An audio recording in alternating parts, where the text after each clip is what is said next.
تو اللہ تعالیٰ جل شانہ انسان کو جو بیماری لگی ہوئی ہے قنوط کی، ناشکری کی، رب کی نعمتوں پر سپاس نہ ادا کرنے کی، بخل کا مرض جو لگ چکا ہے، رب کی نعمتیں نہ ملیں تو واویلا مچاتا ہے، اور نعمتیں مل جائیں تو پھر اس کو مخفی رکھتا ہے، اس کا اظہار نہیں کرتا، ابراز نہیں کرتا.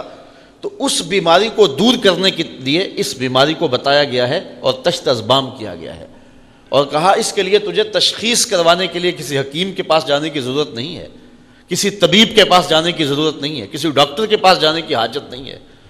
تجھے کوئی صغرا کبرا ملانے نہیں پڑیں گے، تجھے کوئی تفکر اور تدبر کو دعوت نہیں دینی پڑے گی. وَإِنَّهُ عَلَىٰ ذَلِكَ لَشَهِيدٌ. ذرا تھوڑا سا اپنے اندر اتر تو تیرے اندر یہ عیب ہے تو تجھے نظر آ جائے گا کہ تیرے رب نے تیرے اوپر کتنی کرم نوازیاں کی، تو اس کا تو نے کبھی شکریہ ادا نہ کیا، اور تھوڑی سی تکلیف آ جائے تو واویلا مچا دے.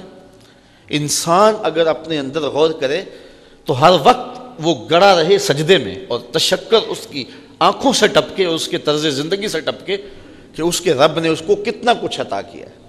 بہت ساری نعمتیں ایسی ہیں جو رب نے ہمیں عطا کی، لیکن ہمیں احساس بھی نہیں ہے کہ وہ نعمتیں ہیں ہمارے وجود میں جو اللہ تعالیٰ نے سسٹم رکھے ہوئے ہیں. کتنے ایسے نظام ہیں ہمارے اندر جس سے ہمیں آگہی بھی نہیں ہے، لیکن وہ سسٹم کام کر رہے ہیں. دنیا کا ایک امیر ترین شخص ہوا ہے اوناسس. اس کی آنکھوں کے یہ جو پپوٹے ہیں یہ کام کرنا چھوڑ گئے. اب ڈاکٹر سلوشن ٹیپ لگا کے اس کی آنکھیں کھول دیتا تھا، اور جب اس نے سونا ہوتا تو وہ اتار دیتا اور آنکھیں بند کر دیتا. تو کسی نے اوناسس سے پوچھا کہ تیری زندگی کی سب سے بڑی خواہش؟ تو اس نے کہا کاش میں اپنی آنکھیں اپنی مرضی سے کھول سکوں. کہا اس کے لیے کوئی دولت کوئی پیسہ تجھے لگانا پڑے تو لگائے گا؟ اس نے کہا ساری دولت جھونک دوں گا. یہ کتنی بڑی دولت ہے کہ میں اپنی آنکھیں اپنی مرضی سے کھول سکوں. کبھی آپ نے اس پہ غور کیا؟ ادھر تنکا اڑا ادھر آنکھ جھپک گئی. یہ آٹومیٹک سسٹم رب نے رکھا ہوا ہے. ہمیں اس لیے پتہ نہیں ہے، کبھی بل نہیں آیا، کبھی رب نے جو ہے وہ اس پر بل نہیں بھیجا کہ تم اتنی بار دن میں آنکھیں جھپکتے ہو اور یہ سسٹم لگا ہوا ہے اس کا بل ادا کرو. اس لیے ہمیں اس کا احساس ہی نہیں ہے کہ یہ کتنی بڑی نعمت ہے. وہ نعمت چھن گئی تو اب پتہ چلا کہ یہ کتنی بڑی نعمت ہے. یہ منہ کے اندر جو لعاب آتا ہے، ہم کچھ اندر نگل لیتے ہیں کچھ تھوک دیتے ہیں، تو یہ لعاب اگر مقدار سے زیادہ ہو جائے تو پھر بھی پریشانی، اور اگر یہ لعاب مقدار سے کم ہو جائے اور یہ بولنے میں مدد دیتا ہے، نظام انہضام میں مدد دیتا ہے، اس کا بینائی پر اثر ہے، تو پھر بینائی کمزور پڑ جائے اور انسان کا نظام انہضام خراب ہو جائے اور اسے بولتے ہوئے دقت محسوس ہو، وہ ایک ایک لفظ کے لیے اپنے منہ کے اندر ایک ایک گھونٹ پانی کا ڈالے اور پھر وہ بول سکے. یہ قدرتی گریس ہے جو رب نے ہمارے منہ کے اندر لگائی ہوئی، جس سے ہم بولتے ہیں، زبان بھی تر رہتی ہے، حلق بھی تر رہتا ہے.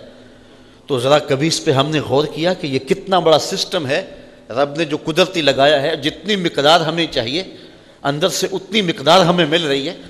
تو اس طرح آپ اپنے جسم پہ غور کرتے چلے جائیں، اپنے اعضائے بدنیاں پہ غور کرتے چلے جائیں. رب کی قدرتوں کا ایک نمونہ ہے حضرت انسان. آپ کھانا کھانے لگتے ہیں تو ذرا اس پہ غور کریں کہ کھانا جب کھانے لگتے ہیں تو سب سے پہلے اس کو آنکھیں دیکھتی ہیں تاکہ اس میں کوئی کیڑا مکوڑا تو نہیں ہے، کوئی اس کے اندر ایسی شے تو نہیں ہے، کوئی غلاظت تو نہیں ہے. دوسرا مرحلہ ہاتھ چھوتے ہیں اس کو کہ اگر زیادہ گرم ہو یا زیادہ ٹھنڈا ہو تو پھر ہاتھ دوسرا فیصلہ دیتے ہیں. پھر اس کے بعد اس کو منہ کے قریب لاتے ہیں. تو قدرت نے جو سونگھنے کی قوت ہے وہ منہ کے قریب رکھی ہے کہ اگر وہ بدبودار ہو وہ آپ کا ناک بتا دے کہ اس کو نہیں کھانا. پھر اس کے بعد آپ نے زبان پہ رکھا، اگر وہ لذیذ نہیں ہے یا کڑوا ہے یا بد ذائقہ ہے تو زبان کہتے ہیں اسے یہیں سے اگل دو. پھر اس کے بعد دانتوں سے پیستے ہیں کہ اگر اس کے اندر کوئی پتھر آ گیا ہے، کوئی ایسی سخت چیز ہے تو وہ یہاں سے اگل دیں. پھر اس کے بعد حلق سے نیچے اترتا ہے. تو ایک لقمہ منہ تک جاتے ہوئے کتنے مراحل طے کرتا ہے. اب کانوں کی جگہ اگر ناک رکھ دیا جاتا اور ناک کی جگہ کان رکھ دیے جاتے تو بتاؤ کہ لقمہ جب اٹھاتے تو محسوس ہی نہ ہوتا کہ یہ جو ہے وہ خوشبودار ہے یا بدبودار ہے. تو باسی بھی لوگ نگل لیتے. تو لیکن قدرت نے ناک کو منہ کے قریب رکھا ہے اس لیے کہ اس کی ضرورت یہاں زیادہ تھی. تو ایک لقمے کے اٹھانے سے لے کر کے اس کو منہ تک لے جانے تک، پھر زبان پر رکھنے سے لے کر کے چبانے تک، انسان کتنے مراحل سے گزرتا ہے. یہاں ایک جملہ اور کہنا چاہتا ہوں کہ رب نہیں چاہتا کہ اس کے پیٹ کے اندر کوئی غلط لقمہ چلا جائے.